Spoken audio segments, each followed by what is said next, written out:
ஆக கற்பனை எண் அப்படிங்கிறது இந்த ரூட்டுக்குள்ள நெகட்டிவ் வருது பார்த்தீங்களா, ரூட் -1. இதை தான் நம்ம ஐ அப்படின்னு நம்ம சொல்லுவோம்.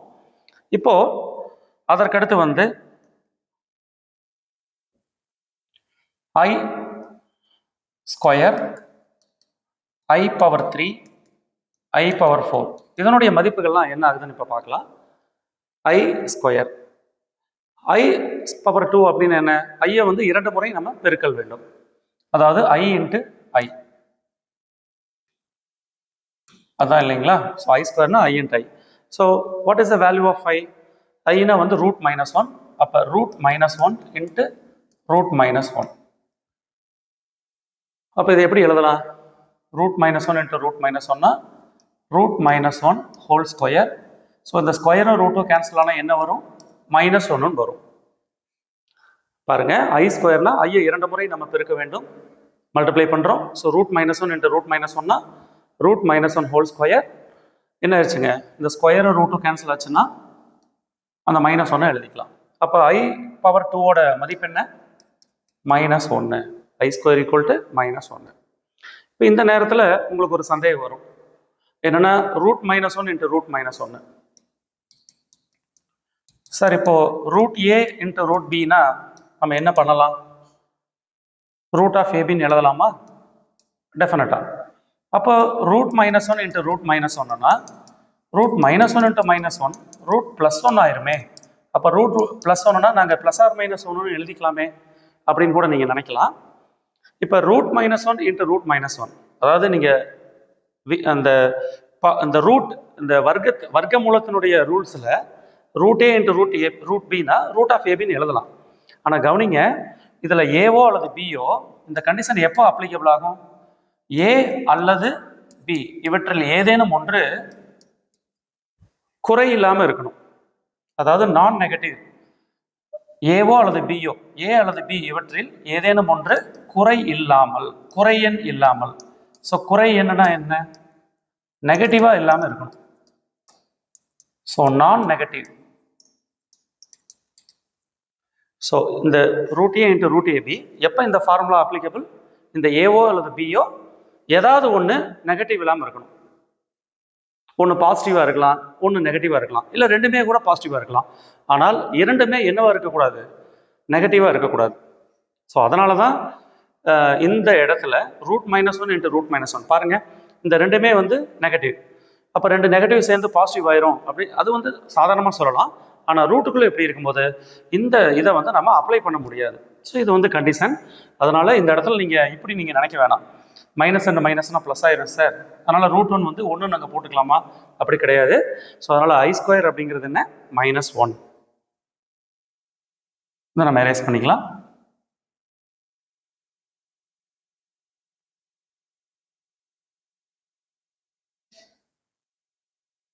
ஓகே, ஐ ஸ்கொயர் அப்படிங்கிறது என்ன? -1. ரைட். அடுத்து i cube, i power 3. I power 3னா என்னமோ ஐ ஸ்கொயர் இன்ட்டு ஐ.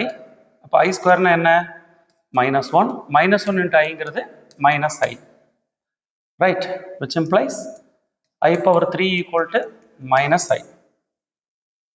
அடுத்து i power 4. i power 4 அப்படின்னா நம்ம இதை எப்படி பிரிச்சுக்கலாமா? i power 2 into i power 2 இந்த மாதிரி ரெண்டாக நம்ம பிரிச்சுக்கலாம். இப்போ ஐ ஸ்கொயர் அப்படின்னா என்ன?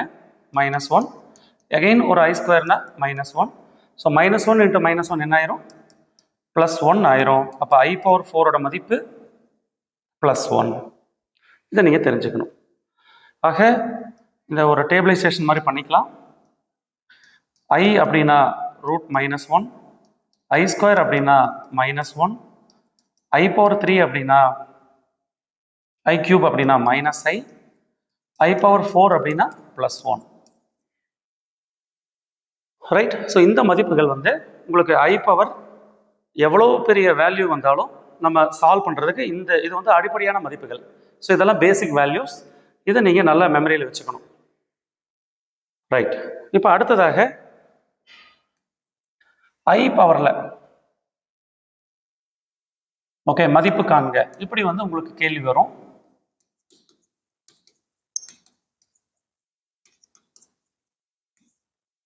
ஓகே, ஐ பவர் இப்போ ஸ்டாண்டர்டாக முதல் 4 நம்பர்களுக்கு நம்ம பார்த்துருக்கோம். இதை தாண்டி i பவர் எவ்வளோ பெரிய நம்பர் வந்தாலும் அதற்கு நீங்கள் மதிப்பு கண்டுபிடிக்கிறதுக்கு இப்போ பார்க்கலாம். அண்ட் அதுக்கு முன்னாடி ஒரு சின்ன குறிப்பு, ஒரு நோட் ஒன்று நான் சொல்லுறேன். 1/i கவனிங்க. இப்போ ஐனா வந்து √-1, அது நம்ம சொல்லியாச்சு, ஏற்கனவே நம்ம சொல்லியாச்சு. இது வந்து ஒரு கற்பனையான எண் அப்படின்னு. இப்போ 1/iனா அதோட மதிப்பு என்ன வரும்? இது ரொம்ப ரொம்ப முக்கியம். அதாவது ஐக்கு வந்து தலைகீழி பண்ணுறோம், ரெசிப்ரோக்கல். ஸோ ஐங்கிறது √-1. இப்போ what is 1/i? So 1/i அதோட மதிப்பு என்ன அப்படின்னு பார்க்கலாம். இப்போ 1/iயை சால்வ் பண்ணுறதுக்கு நம்ம என்ன பண்ணலாம்னா, மேலே கீழே ஒரு ஐயால் மல்டிபிள் பண்ணி அதே ஐயால் டிவைட் பண்ணிடுங்க. ஏன்னா மேலே எந்த விஷயம் பண்ணுறோமோ அதை கீழே பண்ணிட்டா, நம்ம கணிதத்தில் இந்த மாதிரி நிறைய கணக்குகள் நம்ம சிம்பிளிஃபை பண்ணும்போது இந்த மாதிரி நம்ம பண்ணியிருக்கோம். அதனால் அதோட மதிப்பு மாறாது. ஸோ மேலே என்ன பண்ணுறோமோ அதே நம்பரால் கீழே நம்ம மல்டிப்ளை அண்ட் டிவைட் பண்ணிட்டோம். இப்போ பாருங்கள், மேலே என்னாச்சு, 1 × i வந்து iன்னு ஆயிரும், கீழே i × i என்ன ஆயிரும், i² அப்படின்னு வந்துடும்.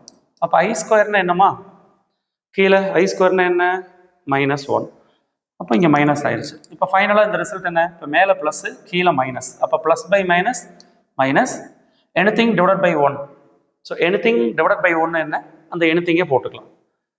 ரைட்.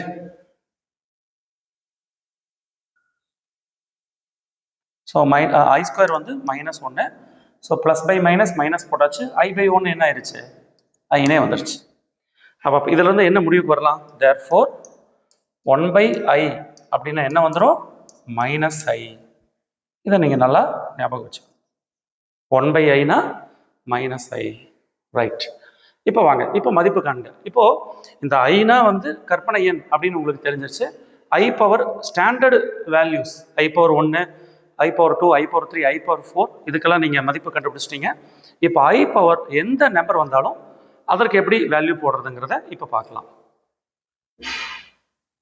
இப்போ நான் ஒரு மதிப்பா i பவர் ஒரு 164 அப்படின்னு நான் எடுத்துக்கிறேன். ஓகே, ஒரு 3 டிஜிட் நம்பர் i பவர் 164. இதுக்கு எப்படி பண்ணலாம் அப்படின்னு பாருங்க. இப்போ என்னன்னா, இப்போ i பவர் இது ஸ்டாண்டர்டா வந்து i பவர் 4 வந்து 1ன்னு வந்திருக்கு, கரெக்டுங்களா?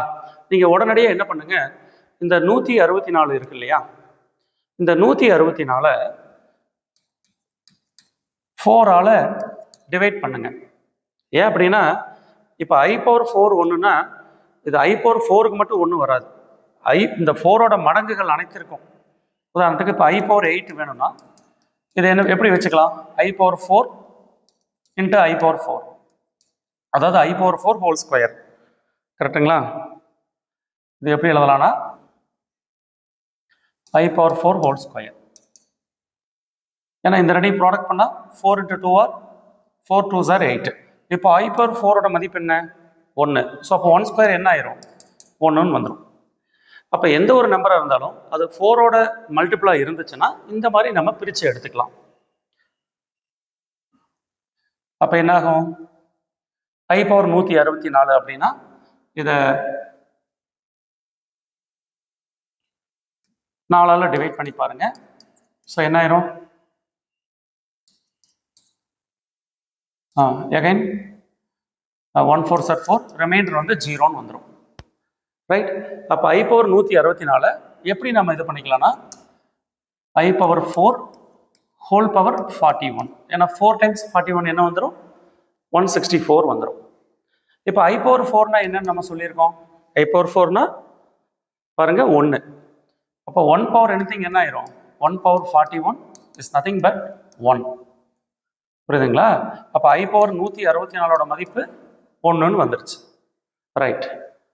இப்போ இதை வந்து இவ்வளோ தூரம் சால்வ் பண்ணி தான் போடணுமா, இதை வந்து ஷார்ட்கட்டாக ஏதாவது பண்ண முடியுமானா, டெஃபினட்டாக நீங்கள் என்ன பண்ணணும் அப்படின்னா, i பவர் 164 அப்படின்னா இது 4ஓட மல்டிபிள்ஸாக இருக்குமான்னு பாருங்கள். இப்போ இதில் பார்த்தீங்கன்னா இந்த 164 4ஆல் டிவைட் பண்ணி பாருங்கள். இப்படி 0 வந்தாவே என்ன அர்த்தம், ஸோ மீதி வந்து 0 வந்துச்சு அப்படின்னா இந்த 164 4ஆல் மீதியின்றி வகுப்படுது. ஸோ மீதியே கிடையாது, அதாவது எக்ஸாக்டாக இது டிவிசிபிள் ஆயிடுச்சு, டிவைட் ஆயிடுச்சு. அப்படின்னா இந்த 164 4னுடைய மடங்குகள். இப்போ முன்னாடியே சொன்ன மாதிரி I பவர் 4 மட்டும் ஒன்று கிடையாது. இந்த 4ஓட மல்டிபிள்ஸ், அதாவது I பவர் 8 அந்த வகையில் இப்போ I பவர் 164 என்னாச்சு, இது 4 மடங்குகளா அப்படின்னு பார்க்குறீங்க. அப்போ இது வந்து மல்டிபிளாக இருக்கிறதுனால நம்ம என்னன்னு போட்டுக்கலாம், 1ன்னு போட்டுக்கலாம். ரைட். I பவர் 164, நீங்கள் 164 4 மல்டிபிளான்னு மட்டும் செக் பண்ணால் போதும். அப்படி செக் பண்ணிவிட்டு அது வந்துச்சு அப்படின்னா நீங்கள் டைரெக்டாக 1 போட்டுக்கலாம். சரி, இப்போ இதே I பவர் 165 இதுக்கு பாருங்களேன். இப்போ 165ன்னு வந்துருச்சு. இப்போ என்ன சார் பண்ணலாம், இப்போ நீங்கள் 165 4ஆல் டிவைட் பண்ணுங்க. ஸோ ரிமைண்டர் என்ன வருதுங்க, 1 4 சார் 4, அகைன் 1, அப்போ மீதி வந்து 1ன்னு வருது.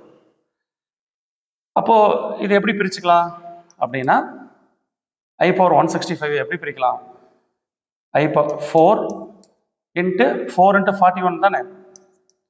ஸோ 4 டைம்ஸ் 41 என்ன ஆயிரும், 164 வரும். நமக்கு ரிமைண்டர் 1 வரும். அப்போ ரிமைண்டர் 1னா அது I பவர் 1, கரெக்டுங்களா. அப்போ I பவர் 4னா அதோட மதிப்பு 1. ஸோ 1 பவர் 41, I பவர் 1 ஐன்னு வச்சுக்கலாம். ஸோ 1 பவர் எனிதிங் 1 தான். ஸோ 1 இன்ட்டு ஐன்னு எழுதிக்கலாம்.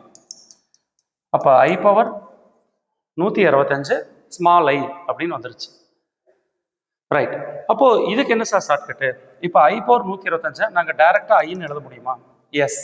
அதுக்கு என்ன பண்ணலாம்னா, இப்போ I பவர் 165ன்னு வருதா, நீங்கள் 165 4ஆல் டிவைட் பண்ணி பாருங்கள். அப்போது அங்கே மீதி என்ன வருதோ அதை I பவரில் எழுதிடுங்க. அவ்வளோதான் இதுக்கு ஷார்ட்கட்.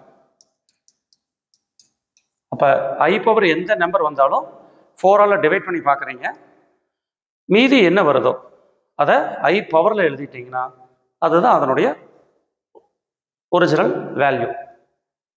ரைட். ஸோ இப்படி நம்ம என்ன பண்ணலாம், இந்த I பவர் என்ன நம்பர் கொடுத்தாலும் I பவர் மதிப்புகளை இந்த மாதிரி நம்ம கண்டுபிடிக்கலாம்.